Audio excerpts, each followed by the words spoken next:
Hello there. You miss my sultry tones? I know it's about the middle or almost middle of the year, but Happy New Year.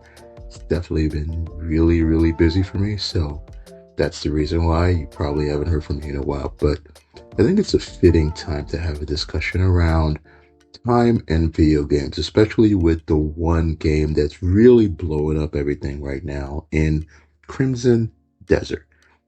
See, I noticed a trend in video games around this concept of time that's really started slowly eroding the fun out of them, typically in the case of time gating. Now, it's the idea of trying to get you to keep playing longer. The game kind of adds mandatory sections where it's blocking you, like maybe a mandatory sneaking section with an instant fail.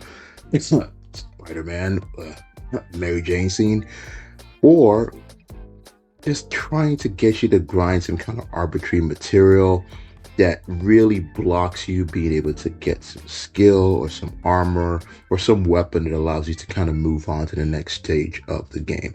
Or really, really making it so tedious with that particular game loop that they give you the option to pay real life money in order to avoid it. Now, the last part of that is usually the most common thing.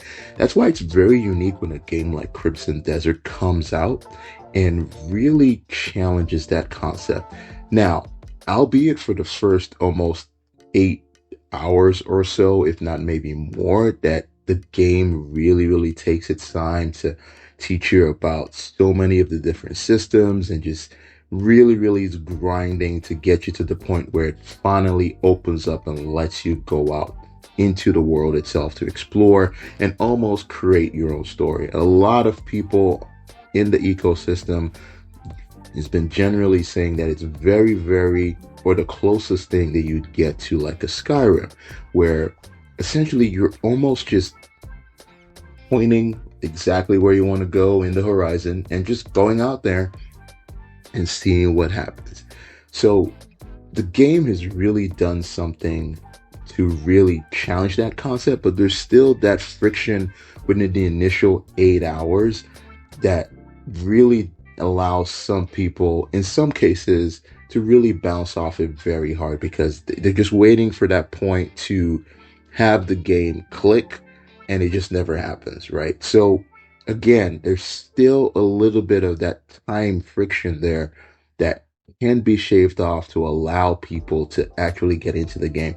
Now, on the flip side of that, there's the other argument where it's like, hey, that's the fun part of it. You need to get over that hump. Keep going, keep driving, keep striving, and then you kind of get to the good part. It's almost like what is it? That the candy, the jawbreaker, right? If you watch Ed, Ed and Eddie, that's what they were looking for all the time. You sucking on this thing till you get to the center, and that's the whole point. That's the whole point of it. It's really getting to that, getting beyond that hard outside shell and getting to the center, and that's where the fun is. And that's the thing that we're really talking about here. Most other companies in the pursuit of ever more profit, you see them trying to chase the live service dragon.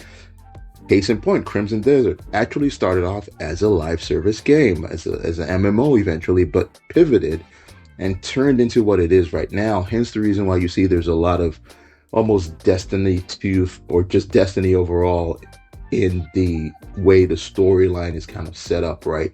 It's kind of disjointed. It's almost like different parts kind of meeting itself.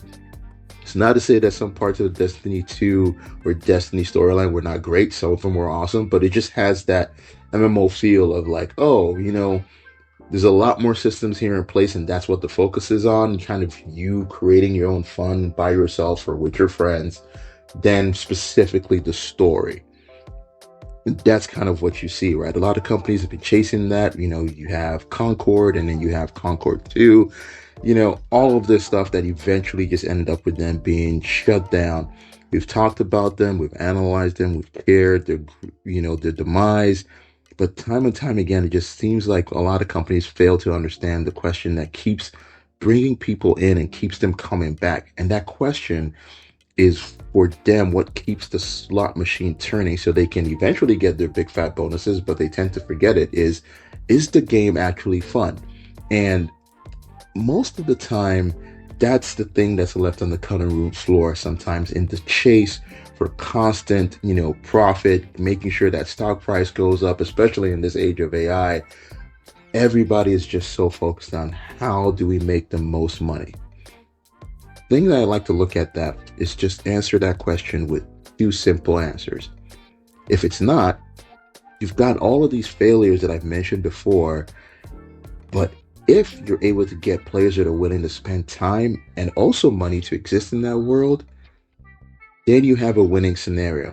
And in those rare cases with the modders, for example, that will invest in the improvement of the games, you're probably going to see a lot of that with specifically with a game like Crimson Desert when they do eventually get through all the bug fixes and open that up. But that's the point in time where you're able to actually start charging, and people will, if they're willing and they see enough value in it, pay that money to actually spend more in the game, because you've already had people that are invested their time with at zero expense to them to actually make the game great. You've seen that with games like Skyrim, which has been republished so many times over the God knows how many years that it has been.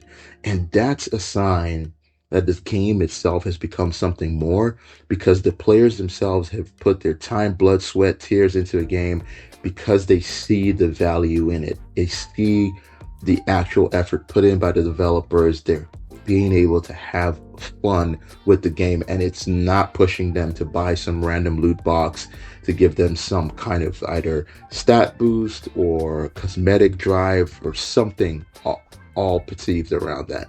And it's that respect of the player's time. And that's where you see most games that actually do that are the ones that are successful.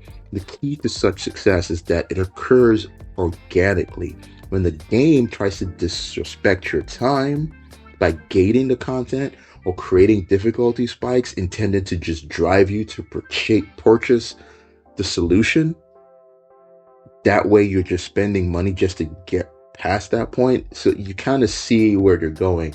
They've created this problem and they're charging you for the solution of the problem that they've created. And that's the part that I think not just game players or video game players in general, but anyone, no one likes that. No one likes to have to pay to solve a problem that was created by the person that created the product. That's why you have this concept now these days of shitification of a lot of things within our day-to-day lives, where it starts off good and they make it bad and then charge you to get back to the good stuff or get beyond the problems that they've actually created.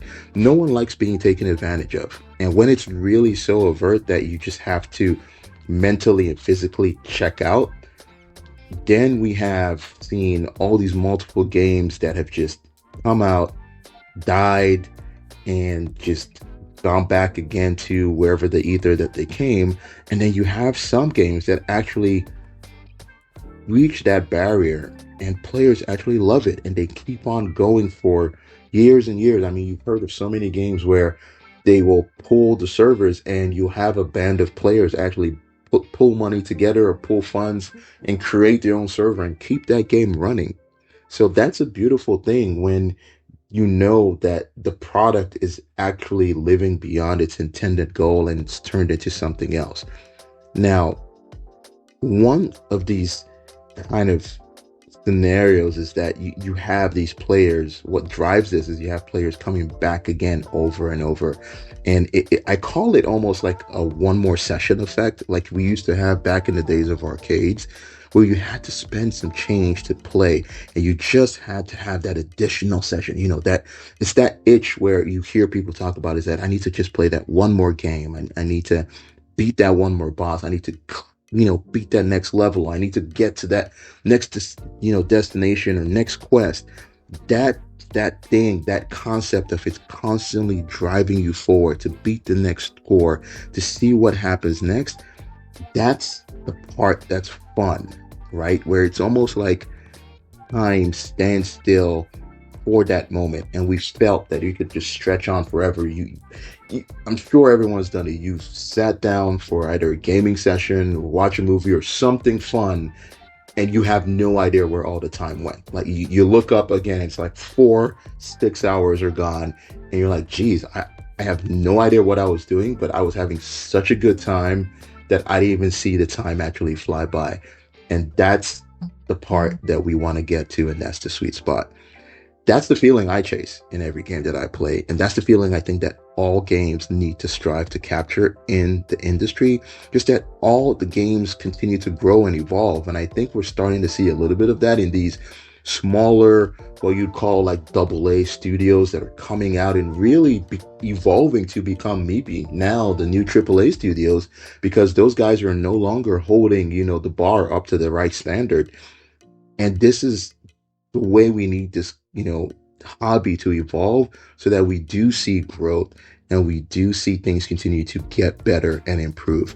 Maybe it's just wishful thinking on my part, but with the rise of I know there's a lot of complexity that comes in with that, but I think that's going to be a conversation for another day. You guys have heard me ramble enough right now. I'll talk to you later. Stay blessed, stay safe, take care.